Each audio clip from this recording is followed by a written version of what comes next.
Hi guys, welcome to Football with Brownie and another show of Brownie Meets.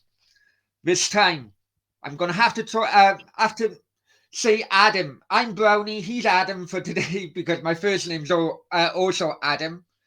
Um, Adam Pearson, Newcastle United YouTuber, and very popular young man at the moment. I need to get your signature after this, Adam. I'll be honest with you, mate. Um, Okay, welcome to the show. Hope you're well, keeping safe, keeping each other safe, and spreading love during this pandemic. Before we go any further, check the figures above. I want, I want an increase after this show. I tell you. Please like, share, and most importantly, subscribe to the channel. Remember, subscription is free. If you haven't done it yet, hit that button right now. Otherwise, you'll have Brownie knocking your door. Okay, Adam Pearson. 20-year-old guy following Newcastle on Sky Sports. Let's take it right back, Ad. How long have you been following the team? Well, in terms of football, I actually didn't get into it quite late on in my life, really. So, first 9 years of my life, I just wasn't really interested in football. So, it was when Newcastle was first in the Championship. So, 2009, that's when I started to watch football, and that's when I started watching Newcastle United. And then that season onwards, I've just been supporting ever since. So, I've been supporting Newcastle about 10 or so years, just how it's been, really. But again, I wasn't really interested in football when I was quite young. Okay. Do you live in Newcastle or outside or? Just outside, it's only a couple of miles away from Newcastle. Oh, no. I remember many years ago going to watch Gateshead in the old conference. And then, well, lucky enough to have a ticket to go to watch Newcastle in the FA Cup. I think they beat Man City. But I'm talking many years. They were very successful. That was a Kevin Keegan era, and what a team they had in there. Okay, so favorite game, home or away? Or in fact, no, favorite game home, favorite game away. Well, in terms of ones I've been to, had to be the 3-0 against Manchester United at home on Adam Pardew. So 2011-12 season, just destroyed them really. Playing Alex Ferguson, Man City won the league title that year in goal difference. The game to James Park, and we just beat them 3-0 like it was nothing. So yeah, that was a great experience. My first season as well at St James Park. So that one always goes back in my mind as the best home game I've been to. In terms of away matches, it would be the season when lockdown hit. So it was the Oxford FA Cup game. It was 3-2. Newcastle scored a 119th minute winner to get the result. So, yeah, that was a crazy game. That one, 5 really good goals in it as well, end-to-end stuff. So, in terms of away matches, that one for the simple fact, well, it wasn't just the game itself for me as well, pretty much. I got a mate who lives down Oxford who was the reason I started YouTube channel in the first place. So, meeting Okay. him for the first time in person is obviously a special moment for me. So, yeah, I had to see Oxford away for the away game. Hey, you can't be the last minute winner, no matter if it's a cup or the league game or even a friendly. I tell you. Right. Okay. We all know the problems Newcastle have had lately, especially since your time of supporting them. Mike Ashley. Now, as an outsider looking in, personally, I just think that he ran a club to make a profit. Didn't give a damn whether it is going to be challenging for any honours. As long as it kept in the Premier League, kept the money and profit coming in. I can see why Newcastle fans hated him in the end. But business wise, he is a great businessman. The problem is sometimes, I'm sure, I can go back as Alan Sugar when he was at Tottenham. Sometimes good businessmen can't run football clubs. Would you agree with that? Yeah, I do. In terms of Mike Ashley, I mean, even as I was saying, Newcastle fan, it doesn't matter what team you support, everyone knew Mike Ashley was a bad owner. I feel like in terms of a League One or a League Two team, if he's just someone that makes money at the club while obviously financially stabilising them as well, I don't actually think he'd be a bad owner down there. Just for a Premier League club like Newcastle, a team that wants to be ambitious, you've got to have ambitious owners, and he wasn't that. It's as simple as that. Maybe a good businessman. He owns half of England's shops, to be fair to him, but no, he wasn't a good football owner, and there's a reason why Newcastle fans were celebrating having cans and all sorts at the stadium once the news went through, because for 14 years that man has stagnated this club, and it was just bad to watch. I went every single game. you just come out of these away matches, you just feel deflated. Like, why did I support this football team? Why am I doing this? Why am I watching this week in, week out? Because the club's not going anywhere. And stuff like going to the club shop or the stadium as well, you wouldn't want to spend money in there because, like, my money's not going anywhere. It's just going to that greedy man, you could say. So it's just always that Hey, sense of feeling. coming from a Cardiff City fan, I remember the days in the old Division 4, which is now League 2. And I tell you, oh, it was fucking... I did question myself every half-time of every game. I did question myself, why the hell am I down here on a cold fucking Tuesday night? But we all love football, don't we? Yep. And that's the problem. Players go, managers go, owners go, but fans will still be there no matter what. And it's because of that, clubs and club owners can take the piss, for example, prices of shirts and things like that, because they know the fans will buy it no matter what. Well, The takeover. Now, again, looking from afar, it's been an absolute mess. What we looking 2-3 years now, I think, since it started being rumoured. yeah. Well, the man that Stevie went to a game 4 years ago, so it could have been as far back as that. What was the feeling like when the decision for them to take over Newcastle after all those years of Mike Ashley? As a fan, what was the feeling like that? Oh, there was no other feeling really. It's like literally one of my best moments supporting Newcastle now. Just being at St James's Park. I was there getting my videos done, but I was next to the Bobby Robson statue the exact moment it went through. So you can see people getting their smoke bombs off the flares and just people drinking all day long. I mean, like Sam Fender turned up later on, they're all having the songs, and I mean, yeah, it was a special moment, and it's just what it is. That's why you support a football team for those highs. And in terms of Newcastle, that was definitely one of the best moments supporting the football club. After all those years of just watching Mike Ashley football, we finally got a fresh pair of new owners. It wasn't just a new owner, I swear, the richest owners in world football. So, yeah, it was a special moment after, of course, getting blocked last year during lockdown. I mean, I just felt like it was never going to happen, this one in particular. So, the fact that it did happen in the end was just a magical moment. Oh, I bet the amount of relief in the city of Newcastle, I bet, was incredible. Absolutely incredible. I watched some of the video clips in which was on social media. And even as a non-Newcastle fan, just as a general football fan, I felt happiness for you guys because you deserve it. After everything you've gone through, you guys really do deserve it. Okay. So, right. We're in December, 1st of December. I hope you opened your advent calendar today. You had, I'll be honest with you. Right. We got a month to go. You went last night. Newcastle really struggling. Although there's plenty of games to go, I think the easier games have been and gone now. I've looked at your fixtures in December.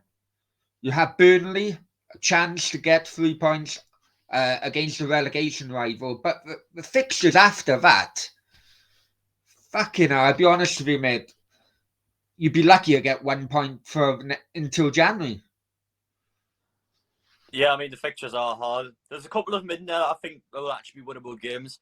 I know Everton Leicester sounds hard and Peter, but both now I think will be quite dodgy at times this season. So if I catch them on a bad day, maybe go Man U, Man City, Liverpool. I'm pretty sure there was another hard team in there, but yeah, it's just going to be seriously hard. I personally feel like we will go down this season. If you look statistically wise in Newcastle in the Premier League, no team that has won 14 games without winning the Premier League has ever stayed up. There's 3 teams for Newcastle, all 3 have went down. So Newcastle will be breaking history if we were to stay up this season, and that's where we're at right now. Yes, it's still a possibility. Unlike those teams, we will have money to spend in January, which could potentially save us. But personally, I think we are screwed this season. Well, if you do go down, we need to meet up because when Newcastle play Cardiff in a championship, we'll have to meet up. However, I hope you don't come down because as a Cardiff fan, it's just one less automatic place we can go for, really, because, Okay, now, when Eddie Howe became manager, and that was way, way too long to appoint a manager, However, Eddie Howe, I do like a bloke. I think is more long term than a now and. But you were on Sky Sports, and look, up north it's bloody freezing. How long were you outside that training ground for your YouTube channel? Fuck, I have to commend you, mate. I really have to commend you. Tell us about that. Well, yeah, I said it was 12 hours in social media. I wasn't lying. I was generally out for 12 hours that day.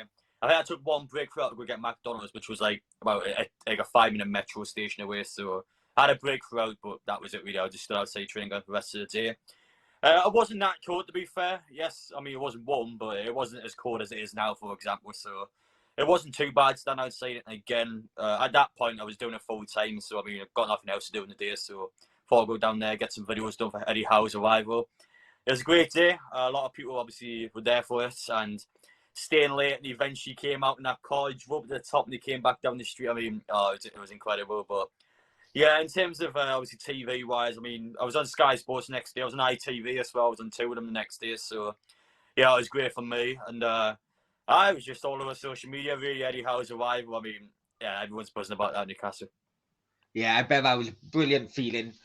You know, from watching that car drive past you, I bet you were so gutted. And then he put the brakes on, reversed back down. Well, it went from one extreme to the other. I bet your feelings did.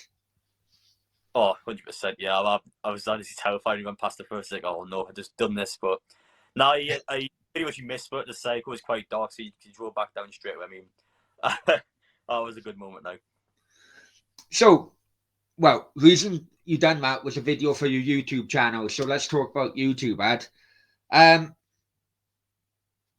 Me and you have been talking for, geez, I couldn't tell you how long, off and on. Over 12 months, definitely. About 18 months, I would say now, Ad. Yeah. But that video, because it went viral so much, how beneficial was that to your YouTube channel? Well, great because there's just more people coming in. Obviously, this is my job now, so I've got to look at financial sides of it. It's obviously good for that terms and other things as well. Just it just gives me a platform, really. It gives me an opportunity to kind of just get out there more. A lot of people obviously would have seen that video, would have seen other things about me. So it's good to get out there, and it just kind of motivates me to get more videos done, really. So in terms of training ground or wherever it may be, it's just more videos to the channel, and it's a great feeling doing them. I just feel happy putting these videos up. It just feels great to get them on. Yeah. Sometimes it's the videos in which you don't think will get the views, and the ones you put so much work into get nothing. I just, well, the next time Cardiff Sake manager, I'm going to be outside our training ground just to get, hopefully get Sky Sports. I'm taking a hint off you, taking your advice, man. Okay, YouTube, obviously, that's created a massive platform for you in recent weeks. Unfortunately, the downside, and we both, there's a link here, guys. We both had disgusting trolls, really, at round about the same time. And Ad, how did you, because your Sky Sports, Sky Sports kind of put you on that platform, you did attract disgusting trolls. How did you feel when you having those messages on social media? How did you get over it? At first, it did hit me quite hard because at that point I was getting thousands of comments on a daily basis. Like it was just it's never something I really had before. So that quantity of comments all coming in at once is just, I mean, it was just overwhelming, really. So, but there's loads of hate comments coming in. I mean, that's unfortunately the sad thing because you get loads of nice comments and people in real life or whatever. And it's always that hate comment that kind of goes in the back of your mind, really. So, yeah, at first it hit me quite a lot. I'm not gonna lie, at times I've not been the greatest person, but it was just more things getting overwhelming, really. But at this point now, I'm just intentionally winding people up because it's just attracts more attention towards me. Is probably the best way of putting it. In terms of that, I mean, just when people when people hating you, they quote your tweets or whatever they do, but they're sharing your stuff in the process. So yeah, I mean, the best way of putting it is I'm kind of taking advantage of the people that dislike me that much. So it's kind of a win-win situation for me. I know people don't like me, it's fine, but you don't get these people in real life. Social media is not real life. And when I've got an opportunity to kind of get these people to share my stuff, I'm obviously going to take it. So yeah, I'm going to keep winding people up because I just find it funny, to be honest. I love how sad these people are. And in terms of the autograph and stuff like that, listen, I'm just going to take the piss at this point, to be honest with you. See it happens, but I mean, I'm sure you've seen a tweet yesterday about 110 quotes. It's just me saying, "Oh, I'm happy to sign autographs." Just people just hate it. I love it. I love it, mate. Brilliant, brilliant. You are right, though. You are right. You can have 100, well, you can have 99 great messages, supportive messages, but you have that one horrible message, normally from a profile which has got a footballer as a profile picture. One horrible message, and it can destroy your day. Absolutely destroy your day. I'd say around about the same time, I was having issues because of certain individuals. I'm 43 years old, and I have told you this, Ad. I was watching how you got over the hurdle of having abuse online, because I sometimes I'm too touchy, you know, and I have to say this. I looked up to you, how you done it, and I I told myself, come on, Ad, you're 43 years old. This you're twice the age of Adam Pearson, and this is how he's got over it, and he's moved on. I'll be honest with you, mate. Watching your videos during that time give me the courage to dust myself down, move on, and just leave toxic people behind in my life, if I'm honest with you, mate. And for that, I want to apologize. I want to apologize. I want to thank you, mate, because I can suffer at times with depression, and that's with a link of having trolls or having abuse online does get me down to the lowest level people can imagine. But I want to thank you from my heart, and my family wants to thank you from my heart, mate, because we were watching you get over the troll abuse and the abuse online.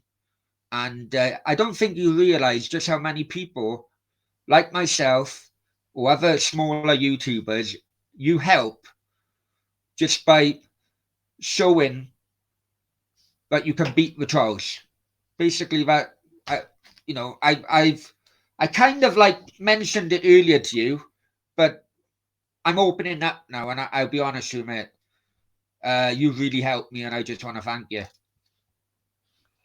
Well, I really appreciate your comments. Like it does mean a lot to me. In terms of trolls and stuff like that, I mean, I don't want people to mimic what I do because a lot of people react in different ways. But in terms of, you just got to kind of brush it off, really.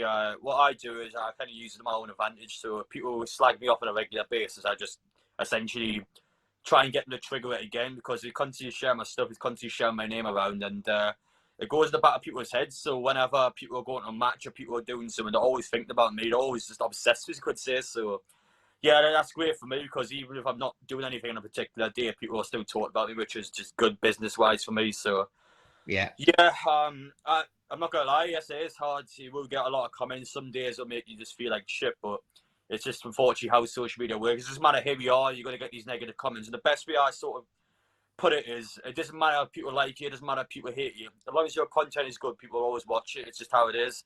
People don't watch my content to see me. Sometimes they see the match day vlogs, want to see Eddie Howe. That's what I want to see. I mean, it doesn't matter who's behind the camera, as long as you're putting the good content out there. So all I can say with you, mate, is just keep it up, and I hope things go well for you. I hope you continue to do YouTube, because it's going really well. So I enjoy it. I enjoy it. Look, my channel, as you know, can be a bit controversial. Don't get me wrong. We all know controversy can sell regarding views. Don't get me wrong, but I don't know. I say I do suffer from depression, and I just want thank you very much by you showing what you were going through. did help, I'll be honest with you. Right, the other day you went to, was it Newcastle women's game?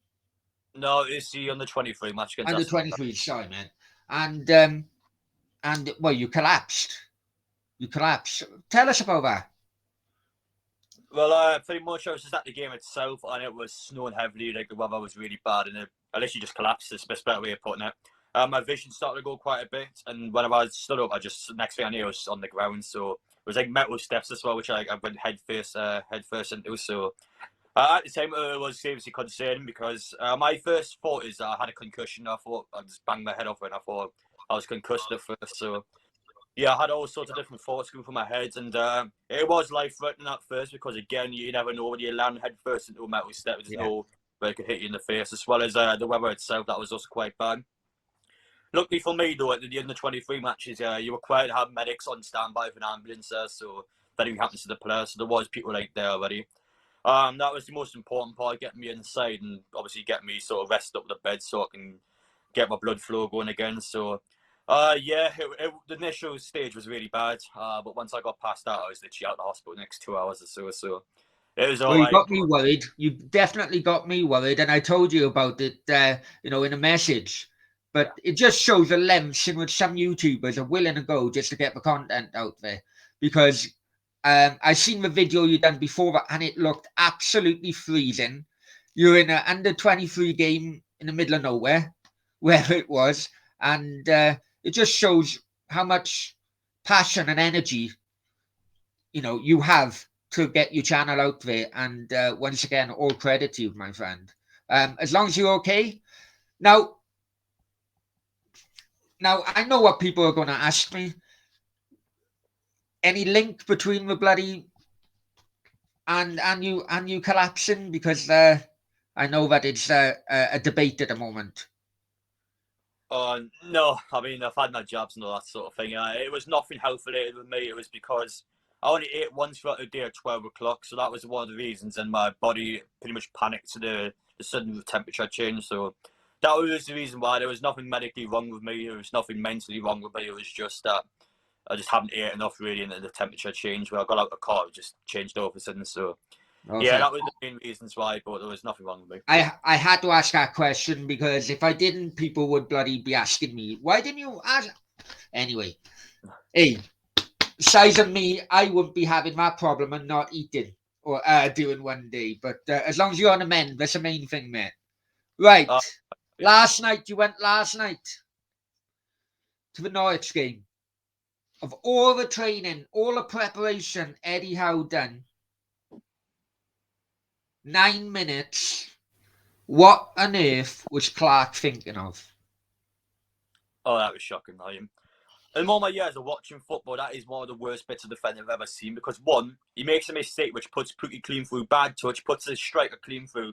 At that point, 10 minutes into the game, you go, all right, he's going to score here, let him score, it's a mistake, and move on with the team. Instead, he then gets himself sent off as well by dragging Pookie back. I mean, oh no. He completely stitched the team with those two shocking mistakes. I never want to see him play for the club again. It was absolutely shocking. You made a mistake, get on with it. You then just get sent off it. No. And that just fell out every Newcastle fan after that. There's not a single Newcastle fan that would defend him ever again because that is shocking. It was absolutely shocking to stitch that team over yesterday. You watch the rest of that game, Norwich didn't play well at all. In fact, Newcastle nearly won the thing with 10 men for 80 minutes. So yeah, it was terrible. That single-handedly cost me 2 points yesterday. In my opinion, will relegate us this season. Yes, you can't just base off one result this year, but that was a huge game that we need to win. We haven't got the confidence now, and I think it's just gonna stitch us over the long run. You have to. We know as Cardiff fans, you have to beat the teams around you. Basically, every time you play them, it's a 6-pointer every single time, no matter if it's bloody in August, September, December, or May. And that was absolutely shocking. Basically, as an outsider, I was watching it and thought he's basically stuck his 2 fingers up to that club for what he done. Yeah. Look, Norwich carved you open, but I don't think Pookie haven't got the speed in which he used to have, and I think he could well have been caught up really, by the other defender. Yeah, potentially. Yeah. You don't know. Maybe the keeper would have saved it. I mean, there wasn't a guaranteed goal, was it? It was clean through, but again, you never know. The Yeah, defender intentionally got himself sent. There's no thought process now. He knows he's getting the red card. He's done it intentionally. yeah, yeah. Right. Well, I think that's it, really. Oh yeah, one more thing as well. Um, Pretty close to Cardiff fans or Welsh football fans is Guy Speed. What's it was what 10 years a couple of days ago, 10-year anniversary of his passing away. Is he close to the heart of Newcastle fans still? Oh yeah, 100%. I mean, Newcastle fans again, they clapped him in the 11th minute. They've done all sorts on the low Gary Spoon. In terms of me, I can't speak on a personal level because again, I wasn't supporting Newcastle when he was playing. Literally, I supported Newcastle about a year when he obviously committed suicide. So yeah, I haven't really got any personal experiences with him, but I remember the sort of game when he had his sort of tribute to him. And Newcastle fans were heartbroken, they all were devastated and had all sorts of different things for him. I think they had songs at the start of the match for him, all sorts like that. So yeah, he's still close by the heart of Newcastle fans. Everyone still talks about him and all his great memories of him. So yeah, Newcastle fans haven't forgotten him. We all still love him, and yeah, you can just kind of tell from the support of everyone around him how much he was loved, and it was obviously such a shame to see that happen. Yeah, definitely. Okay. Oh, sorry, I forgot to ask you. What's your favourite player then? If during your time as a Newcastle fan hasn't been more successful during that time, who's been your favourite player? Oof. In the 10 years, I'm not too sure actually. Well, in the first couple of seasons, I had to be Demba Ba. He was such a good striker. As well as my first season at St James Park, I got European football, fifth in the Premier League. I mean, yeah, imagine going fifth today's Premier League season. That'd be incredible. But Yeah. yeah, that was a great moment. Him and Papi Cisse, a good, devastating duo, really. So those two are obviously fan favourites. In terms of recent players now, I'm a big fan of Callum Wilson. I love his sort of cockiness and eagerness. I love it. Sim Action, of course, is a fan favourite as well. But for me, I actually do prefer Callum Wilson. It's just something about him I just love about him. I just love number nines, I think, as strikers. So, Yeah. yeah, I would probably actually say Demba Ba, Callum Wilson, my favourite player in the last 10 years. I would have thought Andy Carroll, but then again, his success as Newcastle was probably before your time. Yeah, When he come back, he was collecting his pension. yeah, exactly. I mean, Ivani Callas, well, he was good for Newcastle, but not that long, really. I mean, he had a good half a season and he was sort of Liverpool. And of course, he was good in the Championship, but I mean, anyone's good in the Championship in the Newcastle squad. Whoa. What are you trying to say? What are you trying to say? Well, Bloody. listen, though, even players like Shulan Yobi were getting double figures in the Championship. I mean, Newcastle have always had a good Championship players. So, I mean, the only thing I'm kind of looking at really is his half season in the Premier League, which was good to be fair, but I mean, there's loads of players have had double figures for Newcastle in the Premier League, though. That's fair enough. Okay, I told you it'll only be half an hour, didn't I? Yeah, sorry. I want to thank you ever so much. I know that you're a busy person. Guys, the description to Adam's channel, well, the link will be in the description. Please check it out. Even if you're not a Newcastle fan, check it out because his channel is going from strength to strength, definitely. Especially with the help of Sky Sports, you lucky bastard. Many thanks, Ad. Much appreciated.